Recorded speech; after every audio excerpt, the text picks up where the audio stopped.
नमस्कार दोस्तों, स्वागत है आप सभी का पाथफाइंडर पर। दोस्तों, यूके के फाइटर जेट F-35 जो कि हमारे केरला में ग्राउंडेड है, जो दोस्तों पहले एम्बैरसमेंट का मुद्दा था, ह्यूमिलिएशन का मुद्दा था, वो अब उनके लिए पैनिक का मुद्दा बन चुका है। जी हाँ, यूके के जो पार्लियामेंट में लॉ मेकर्स हैं, उन्होंने ये कहना शुरू कर दिया है कि इंडिया एक नाटो कंट्री नहीं है एंड इतने दिनों तक इस F-35 फाइटर जेट को अगर हम लोग इंडिया में रखते हैं तो हमारे F-35 फाइटर जेट के जो टेक्निकल सीक्रेट्स हैं, जो टेक्नोलॉजिकल सीक्रेट्स हैं, वो यहाँ पर लीक हो सकते हैं, कॉम्प्रोमाइज हो सकते हैं। आप लोग यहाँ पे देख सकते हैं ये वाली डेवलपमेंट दोस्तों कल रात को ही सामने आई है। Lawmakers raise concerns over the tech secrets and ये बहुत सरप्राइजिंग इसलिए बनता है बिकॉज जस्ट आज से 3 दिन पहले जब इंडिया ने इस चीज़ को लेकर आश्वासन दिया था, हमारी दोस्तों मिनिस्ट्री ऑफ डिफेंस MOD के द्वारा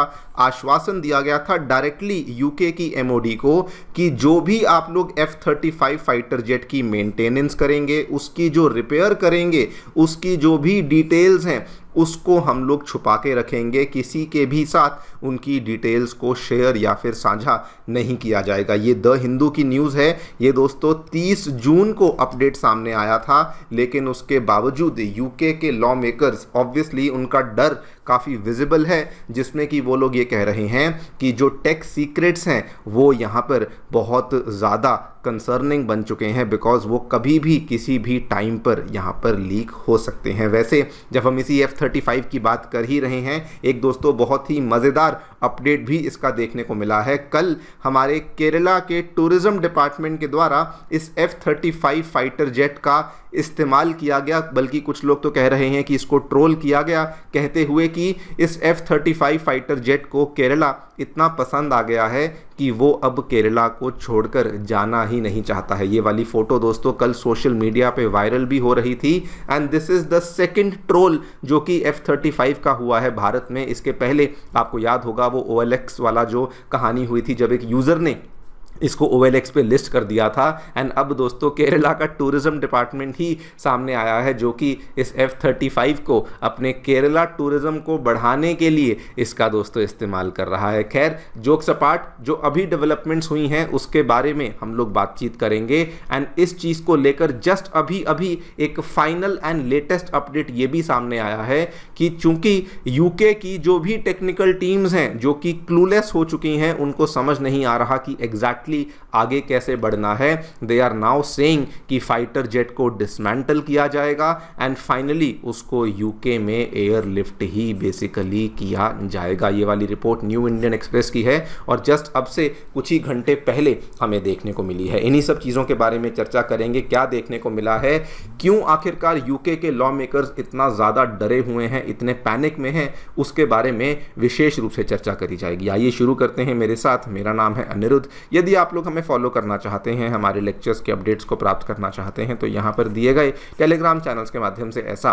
कर सकते हैं। दोस्तों, आगे बढ़ने से पहले आप सभी को बताना चाहूँगा कि आपकी यूपीएससी परीक्षा की तैयारी को आसान एंड अफोर्डेबल बनाने के लिए अनअकैडमी ने सभी यूपीएससी से संबंधित रिसोर्सेज को निःशुल्क अवेलेबल करवा दिया है। फिर भले वो मंथली करंट अफेयर्स की मैगजीन्स हों, प्रीवियस ईयर के क्वेश्चन हों, NCERT नोट्स की समरीज हों या फिर प्रीलिम्स के फ्री मॉक टेस्ट हों, इन सभी चीज़ों के जो लिंक्स हैं ये नीचे डिस्क्रिप्शन बॉक्स में दिए गए हैं। कोई भी आपको डाउट है, कोई भी आपको क्वेरी है, तो आप लोग सीधा स्क्रीन पे दिए गए इन फ़ोन नंबर्स पे फ़ोन कर सकते हैं और हमारी जो डेडिकेटेड काउंसलिंग टीम है वो भी दोस्तों आपको असिस्टेंस प्रोवाइड करवा देगी। ऑल राइट, सो ब्रीफली, वैसे तो कई बार मैं इसका बैकग्राउंड आपको बता चुका हूं, लेकिन ब्रीफली एक बार रिकॉल करवा दूं। 14 जून की रात को दोस्तों ब्रिटेन का रॉयल नेवी का जो F-35B लाइटनिंग 2 फाइटर जेट जो कि ये वाले एयरक्राफ्ट कैरियर के ऊपर से ऑपरेट कर रहा था हमारे अरब महासागर में, वो मौसम ख़राब होने की वजह से वापस यहाँ पे लैंडिंग नहीं कर पाया, जिसकी वजह से मजबूरन उसको हमारे केरला के थिरुवनंतपुरम इंटरनेशनल एयरपोर्ट के ऊपर एक एमरजेंसी हैंडिंग करनी पड़ी थी। और आज जब मैं आपके सामने इस वीडियो को बना रहा हूं तो दोस्तों ऑलरेडी 19 दिन पूरे हो चुके हैं। अगर आज का दिन भी काउंट कर लेंगे तो कल दोस्तों इसको यहां पर 20 दिन बेसिकली पूरे होने वाले हैं। और अभी भी ना तो इसकी रिपेयरिंग हुई है, ना इसको लेकर कोई प्रॉपर अपडेट हमें देखने को मिला है। इसकी मेंटेनेंस को लेकर भी कुछ भी देखने को नहीं मिला है। एंड इंडिया ने स्टार्टिंग में ही इसको ऑफर देना शुरू कर दिया था कि इसको रिपेयर करने के लिए आप लोग इसको अंदर पार्क वगैरह करना शुरू करो, लेकिन यूके ने वो वाले ऑफर्स को भी रिजेक्ट किया। एंड 2 हफ्तों के बाद 27 जून को यूके फाइनली अग्री कर गया कि ठीक है, हम लोग अपने F-35 फाइटर जेट को हैंगर के अंदर मूव करेंगे। एंड वहां पर भी यूके का डर दोस्तों इतना ज़्यादा था कि इस F-35 फाइटर जेट को, जो कि अभी तक तिरुवनंतपुरम इंटरनेशनल एयरपोर्ट के टारमैक पे खड़ा हुआ था, ओपन में खुले आसमान में खड़ा हुआ था, उसको टो करने के लिए जो ट्रॉली आई थी, जो गियर आया था, जिसको हम पंजाबी में तो टोचन बोलते हैं, उसको भी दोस्तों अंदर ले जाने के लिए जो गियर था वो भी यूके ने अपने देश से मंगवाया था। कहा था कि हम लोग इंडियन इक्विपमेंट का इस्तेमाल नहीं करेंगे। खैर ये सारा कुछ हुआ एंड उसके बाद उसकी जो रिपेयर थी वो भी यहाँ पर होना शुरू हो चुकी थी। एंड बिकॉज ये बहुत ही सेंसिटिव मामला है, बिकॉज F-35 दुनिया का one of the most advance fighter jet था, इंडियन अथॉरिटीज़ ने दोस्तों डायरेक्टली आश्वासन दिया। ये आप देखिए 30 जून को द हिंदू की खबर है कि मेंटेनेंस और रिपेयर की जो भी डिटेल्स होंगी उसको हम लोग छुपा के रखेंगे, कॉन्फिडेंशियल रखेंगे, क्लासिफाइड रखेंगे, किसी के भी साथ उन डिटेल्स को शेयर नहीं किया जाएगा। आप यहाँ पे देखिए कि यूके की अथॉरिटीज़ उस टाइम पे डरी हुई थी, लेकिन इंडिया ने साफ साफ कहा all the details regarding repair and maintenance of fighter jet will be kept a closely guarded secret. And यहाँ पर आप ये भी देखिए, इंडिया ने ये भी कहा कि हमारी ब्रिटेन की डिफेंस अथॉरिटीज़ के साथ कोऑर्डिनेशन पूरी बनी हुई है।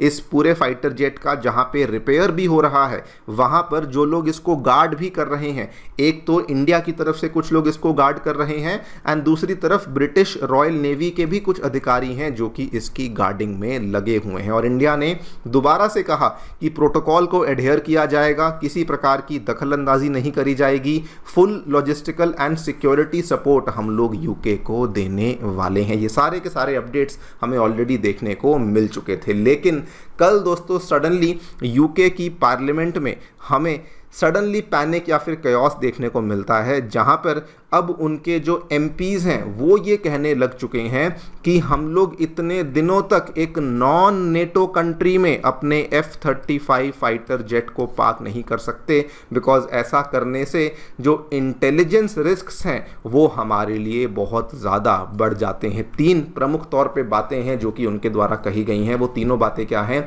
सबसे पहली बात तो स्टेल्थ टेक्नोलॉजी एट रिस्क। वो दोस्तों ये कहते हैं कि F-35B इसके अंदर हाईली क्लासिफाइड सिस्टम्स लगे हुए हैं, स्टेल्थ कोटिंग्स लगी हुई हैं, सेंसर्स लगे हुए हैं, जिसकी वजह से इसकी सिक्योरिटी बहुत ही ज़्यादा अनिवार्य है और हम लोग इसको इंडिया में खड़ा नहीं कर सकते हैं। बिकॉज दूसरे रीज़न में वो लोग इसी चीज़ को मेंशन करते हैं कि इवन दो इस तरह के मामले, इस तरह की चीज़ें दूसरी कंट्रीज़ में तो हुई हैं, लेकिन वो सारी की सारी कंट्रीज़ उनकी अलाइड कंट्रीज़ थी या फिर ये कह लीजिए कि वो नाटो कंट्रीज़ थी। लेकिन यहाँ पर इन्होंने स्पेसिफिकली कहा कि F-35B इतने दिनों तक एक नॉन नेटो कंट्री में अगर खड़ा रहेगा तो उसके लिए बहुत बड़ा कंसर्न बन जाता है। एंड लास्टली उन्होंने मेंशन किया कि ज़्यादा डर इसलिए भी है क्योंकि इंडिया एक ऐसा देश है जो कि रशिया के S-400 एयर डिफेंस सिस्टम्स को ऑपरेट करता है, तो इसलिए डेफिनेटली हम लोग इंडिया में इसको ज़्यादा देर तक पार्क नहीं कर सकते हैं। नाउ दोस्तों,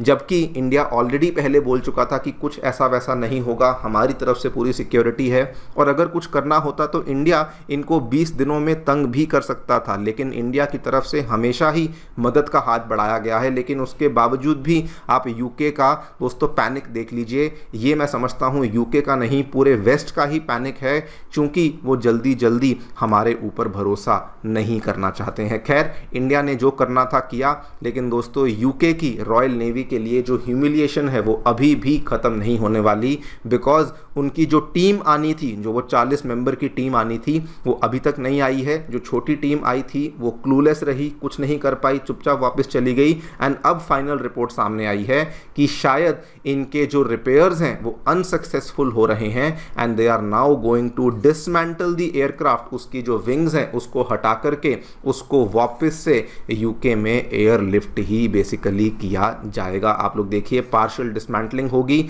वही सबसे प्रैक्टिकल सोल्यूशन लग रहा है एंड देन यूके अपने ही ऑब्वियसली मिलिट्री ट्रांसपोर्ट एयरक्राफ्ट में इसको वापस से अपने घर पर लेकर जाएगा। देखते हैं क्या होता है। अभी भी कहानी समाप्त नहीं हुई है। इंडिया में दोस्तों इतने लंबे दिनों तक ये कहानी चल रही है, मुझे लगता है कि कल को कहीं कोई इस पूरे मुद्दे के ऊपर कोई शॉर्ट मूवी या वेब सीरीज ही ना बना दे। खैर देखते हैं, जो भी होगा। आप लोग जो भी सोचते हैं हमें डेफिनेटली बताएं कमेंट सेक्शन में। Thank you so much for listening. Stay tuned and